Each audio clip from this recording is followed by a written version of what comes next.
नमस्कार दोस्तों, अगर आपको भी भारत और बांग्लादेश के बीच खेला गया दूसरा T20 मुकाबला पसंद आया हो तो इस वीडियो को दिल से एक लाइक जरूर करें। दोस्तों, 3 मैचों की T20 श्रृंखला का दूसरा और अब तक का सबसे रोमांचक, सांसों को रोक देने वाला महामुकाबला आज क्रिकेट इतिहास की 2 बड़ी टीमें भारत और बांग्लादेश के बीच अरुण जेटली स्टेडियम दिल्ली में खेला गया। ऐसे में मुकाबले की शुरुआत हुई बांग्लादेश के टॉस जीतने को लेकर। जी हां, आज के इस रोंगटे खड़े कर देने वाले महामुकाबले में कप्तान नजमुल हुसैन शांतो ने टॉस जीता और पहले गेंदबाजी करने का फैसला किया और विपक्षी टीम भारत को बल्लेबाजी के लिए आमंत्रित किया था।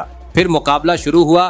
रनों की बारिश करने के इरादे से भारत की ओर से अभिषेक शर्मा और संजू सैमसन ओपनिंग बल्लेबाजी करने के लिए मैदान में उतरे। दोस्तों, इन दोनों ही बल्लेबाजों के कंधों पर इस महामुकाबले में अपनी टीम को एक विस्फोटक ओपनिंग शुरुआत दिलाने की बड़ी जिम्मेदारी थी। लेकिन दोस्तों, बांग्लादेश के खिलाफ इस दूसरे T20 मुकाबले में भारतीय टीम की शुरुआत काफी खराब रही। जी हां, भले ही पहले ओवर में ओपनिंग बल्लेबाज संजू सैमसन के बल्ले से 2 बेहतरीन चौके देखने को मिले, लेकिन दूसरे ओवर में वह अपना धैर्य खो बैठे और एक बार फिर बड़ा शॉट खेलने के चक्कर में कैच आउट होते हुए पवेलियन चलते बने। आपको बता दें, तस्कीन अहमद ने संजू सैमसन को 10 रनों पर आउट किया। वही दोस्तों, संजू सैमसन के आउट होने के बाद दूसरी छोर पर खड़े उनके साथ ही बल्लेबाज अभिषेक शर्मा भी इसके बाद ज्यादा वक्त तक क्रीज पर नहीं टिक पाए और अगले ही ओवर में सीधा क्लीन बोल्ड होते हुए अपना कीमती विकेट गवा बैठे। आपको बता दें, अभिषेक शर्मा आज मात्र 15 ही रन बना सके। ऐसे में दोस्तों, लगातार 2 बड़े झटके लग जाने के बाद अब टीम इंडिया की ओर से मैदान में उतरे कप्तान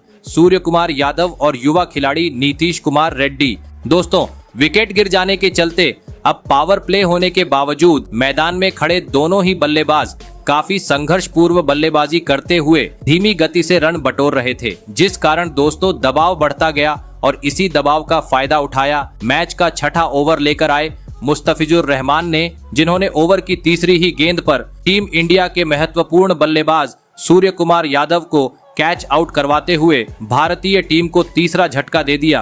आपको बता दें, सूर्य कुमार यादव आज टीम के लिए महज 8 ही रन बना सके। दोस्तों, भले ही टीम इंडिया के टॉप 3 बल्लेबाज आज जैसी चाहिए वैसी शुरुआत पावर प्ले में भारतीय टीम को नहीं दिला सके थे, लेकिन बांग्लादेश के सामने बड़ा लक्ष्य खड़ा करना था तो मैदान में मौजूद नीतीश कुमार रेड्डी और नए बल्लेबाज रिंकू सिंह को अब अपने जिम्मेदारी को निभाते हुए तेज गति से विस्फोटक अंदाज में बल्लेबाजी करना जरूरी था। और दोस्तों, ऐसा ही कुछ पावर प्ले के बाद इन दोनों ही खिलाड़ियों से देखने को मिला। जी हां, पावर प्ले खत्म होने के बाद दोनों ही बल्लेबाजों ने टीम इंडिया के डगमगाती पारी को संभाला और शानदार बल्लेबाजी करते हुए टीम का स्कोर आगे बढ़ाना शुरू कर दिया। लेकिन दोस्तों, असली मजा मैच के 10वें ओवर में देखने को मिला, जहां पर दोनों ही बल्लेबाजों ने आतंक मचा दिया और गेंदबाजी करने आए रिशाद हुसैन की बुरी तरह पिटाई करते हुए इस ओवर में 3 छक्के और 1 करारा चौका जड़ते हुए 24 रन बटोर डाले और साथ ही चौथे विकेट के लिए 50 से अधिक रनों की साझेदारी भी निभा डाली। दोस्तों, इन दोनों ही बल्लेबाजों के धुआंधार बल्लेबाजी के चलते अब भारतीय टीम ने 10 ओवर में ही 100 रन का आंकड़ा पार कर लिया था, जिस कारण एक बेहतरीन शुरुआत मिलने के बावजूद बांग्लादेशी टीम काफी ज्यादा दबाव में आ चुकी थी, क्योंकि कुछ ही देर बाद विस्फोटक अंदाज में बल्लेबाजी कर रहे नीतीश कुमार रेड्डी ने मात्र 27 गेंद में इस दूसरे T20 मुकाबले में अपना तूफानी 50 जड़ दिया। दोस्तों, नीतीश कुमार रेड्डी का बल्ला आज आग उगलते हुए बांग्लादेशी गेंदबाजों पर रनों की बरसात कर रहा था, क्योंकि जैसे ही 50 पूरा हुआ नीतीश कुमार रेड्डी ने तूफान ला दिया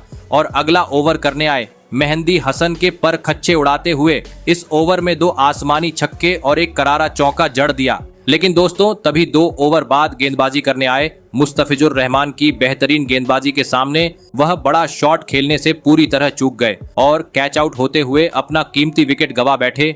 आपको बता दें, नीतीश कुमार रेड्डी 7 छक्कों की मदद से 74 रन की एक धुआंधार पारी खेल आउट हुए। दोस्तों, एक छोर से भले ही नीतीश कुमार रेड्डी अपना विकेट गवा चुके थे, लेकिन दूसरी छोर पर खड़े रिंकू सिंह ने अपनी बेहतरीन बल्लेबाजी जारी रखी और कुछ ही देर बाद अपना भी 50 पूरा कर लिया। लेकिन 50 पूरा करने के बाद रिंकू सिंह भी गेंद को सीमा रेखा के पार पहुंचाने के चक्कर में अपना विकेट गवा बैठे। आपको बता दें, रिंकू सिंह 53 रन की पारी खेल आउट हुए। ऐसे में दोस्तों, अब मात्र 3 ओवर का खेल बाकी था। मैदान में उतरे घातक बल्लेबाज हार्दिक पांड्या और रियान पराग। लग रहा था भारतीय टीम 200 रन का आंकड़ा पार करने में सफल नहीं हो पाएंगी, लेकिन दोस्तों अंतिम 3 ओवर में मैदान में मौजूद इन दोनों ही बल्लेबाजों ने धमाल मचा दिया और बांग्लादेशी गेंदबाजों को तारे दिखाते हुए छक्कों की बरसात कर डाली और भारतीय टीम को 200 रन के पार पहुंचा दिया। और यह महामुकाबला जीतने के लिए बांग्लादेश के सामने 222 रनों का एक विशाल लक्ष्य खड़ा कर डाला। ऐसे में दोस्तों इसके बाद भारत से मिले 222 रनों के लक्ष्य का पीछा करने बांग्लादेश की ओर से परवेज हुसैन एमन और लिटन दास बल्लेबाजी करने के लिए मैदान में उतरे। दोस्तों भारत ने दिया हुआ लक्ष्य बड़ा था, ऐसे में दोनों ही बल्लेबाजों पर विस्फोटक अंदाज में शुरुआत दिलाने की बड़ी जिम्मेदारी थी। लेकिन दोस्तों लक्ष्य का पीछा करते हुए बांग्लादेशी टीम की शुरुआत काफी खराब रही। जी हां, भले ही पहले ओवर में अर्शदीप के खिलाफ परवेज हुसैन एमन ने 3 करारे चौके जड़े, लेकिन वह इतने बेहतरीन शुरुआत मिलने के बावजूद ज्यादा वक्त तक क्रीज पर नहीं टिक पाए और एक ओवर बाद ही सीधा क्लीन बोल्ड होते हुए अपना विकेट गंवा बैठे। आपको बता दें अर्शदीप सिंह ने परवेज हुसैन एमन को 16 रन पर पवेलियन का रास्ता दिखाया।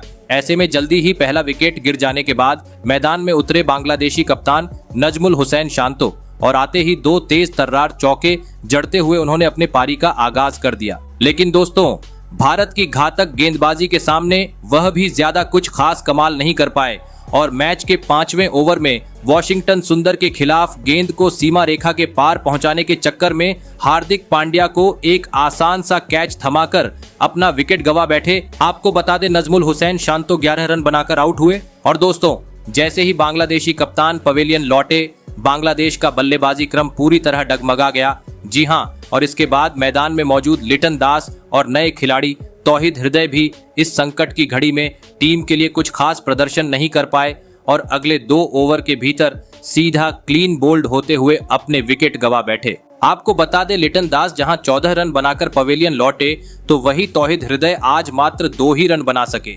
दोस्तों टीम इंडिया की घातक गेंदबाजी के सामने बांग्लादेशी खेमा अब पूरी तरीके से दबाव में आ चुका था, क्योंकि अभी तक 50 रन भी स्कोर बोर्ड पर नहीं लगे थे और 4 बड़े बल्लेबाज पवेलियन लौट चुके थे। ऐसे में भारत ने दिए हुए लक्ष्य के करीब पहुंचना था, तो अब बांग्लादेशी टीम को साझेदारी की जरूरत थी। मैदान में उतरे 2 नए बल्लेबाज महमूदुल्लाह और मेहंदी हसन। फिर यहां से कुछ देर तक तो दोनों ही खिलाड़ियों ने सूझबूझ के साथ भारतीय गेंदबाजों का सामना किया, लेकिन जैसे ही बड़े शॉट खेलना चाहा बांग्लादेश को और एक बड़े झटके का सामना करना पड़ा और इस बार भारतीय गेंदबाजों का शिकार बने मेहंदी हसन, जिन्हें रियान पराग ने बाउंड्री पर रवि बिश्नोई के हाथों कैच आउट करवाते हुए पवेलियन का रास्ता दिखाया। वहीं इसके बाद मैदान में उतरे जाकिर अली भी जैसे आए वैसे ही मात्र 1 रन की पारी खेल पवेलियन लौट गए। दोस्तों एक छोर से महमूदुल्लाह अभी भी मैदान पर मौजूद थे, लेकिन दूसरी छोर से विकेट गिरने का सिलसिला रुकने का नाम नहीं ले रहा था, क्योंकि इसके बाद बांग्लादेशी बल्लेबाज रिशाद हुसैन भी हार्दिक पांड्या के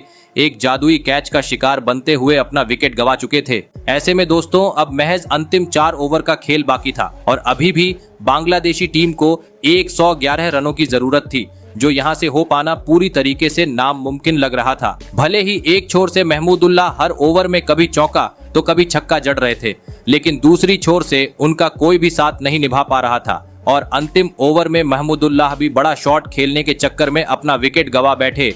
आपको बता दें महमूदुल्लाह 41 रन की एक संघर्ष पूर्व पारी खेल आउट हुए और इस विकेट के साथ ही भारतीय टीम ने पहले अपनी धुआंधार बल्लेबाजी और इसके बाद धारदार गेंदबाजी के दम पर इस दूसरे T20 मुकाबले को 86 रन से अपने नाम कर लिया। आपको बता दें इस ऐतिहासिक जीत के साथ ही अब भारतीय टीम ने यह 3 मैचों की टेस्ट श्रृंखला 2-0 से अपने नाम कर ली है। वही दोस्तों इस जीत के बाद नीतीश कुमार रेड्डी को मैन ऑफ द मैच से नवाजा गया।